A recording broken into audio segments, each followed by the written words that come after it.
नमस्कार, नीलम्स इझी रेसिपीजमध्ये सगळ्यांचं मनापासून स्वागत। आज आपण बनवणार आहोत मिरची वडा। मिरची वडा बनवण्यासाठी लागणारे साहित्य ह्या प्रकारच्या जाड मिरच्या, 1 वाटी बेसन, शेंगदाणे व तीळ यांचा एकत्र कूट, ओवा, लाल तिखट, हळद, हिंग, कोथिंबीर, लिंबू आणि मीठ। चला तर मग आता मिरची वडा बनवू। सगळ्यात आधी मिरचीला उभे काप देऊन घ्यायचे, कारण आपण मिरचीमध्ये सारण भरणार आहोत। मिरचीमधल्या बिया तुम्हाला आवडत नसतील तर तुम्ही काढून घेतल्या तरी चालतील।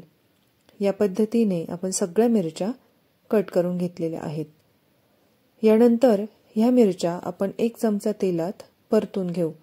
मिरच्या आपण 1 मिनिट झाकण ठेवून शिजवून घेत आहोत, कारण ही मिरची थोडी जाड असल्याने डायरेक्ट तेलात मिरची वडा तळतो तेव्हा पूर्ण शिजत नाही, म्हणून 1 मिनिटभर मिरच्या शिजवून घेतल्या। आता मिरचीमध्ये भरायचे सारण तयार करू। हे सारण तयार करण्यासाठी सर्वात आधी 1 चमचा बेसन भाजून घ्यायचं आहे। बेसन छान भाजून घ्यायचं, म्हणजे सारण चिकट नाही होत। बेसन छान भाजून झालेलं आहे। आता भाजून घेतलेल्या बेसनामध्ये 2 चमचे शेंगदाणे व तीळ यांचा एकत्र कूट टाकायचा।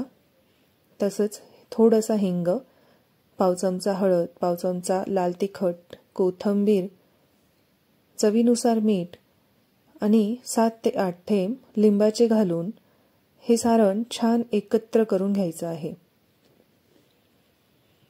लिंबू घातल्यामुळे सारणाला छान चव येते।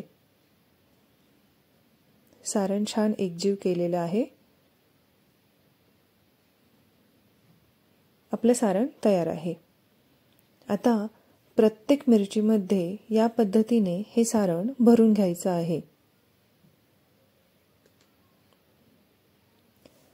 या पद्धतीने सगळ्या मिरच्यांमध्ये आपण हे सारण भरून घेतलेलं आहे। आता 1 वाटी बेसन घ्यायचं आहे, त्यात अर्धा चमचा ओवा घालून घेऊ।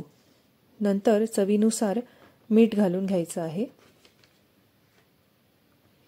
आणि आता थोडं थोडं पाणी घालून हे पीठ छान भिजवून घ्यायचं आहे। आपण भजींसाठी पीठ भिजतो त्या पद्धतीने हे पीठ भिजवून घ्यायचं आहे। त्यात खायचा सोडा पाव चमचा घालून पुन्हा एकदा हे पीठ छान एकत्र करून घ्यायचं आहे। आता हे पीठ एका ग्लासमध्ये काढून घेऊ।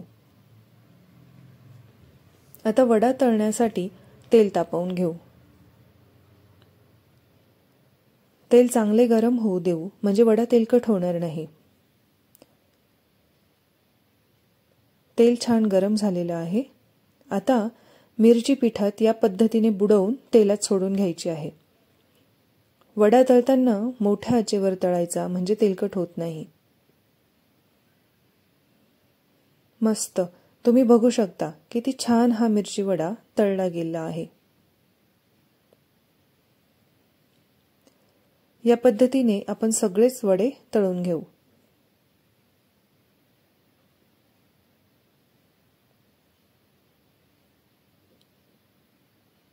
मस्त गरमागरम आणि चविष्ट मिरची वडे तयार आहेत। ही रेसिपी आवडली असेल तर लाईक आणि सबस्क्राईब करा। धन्यवाद।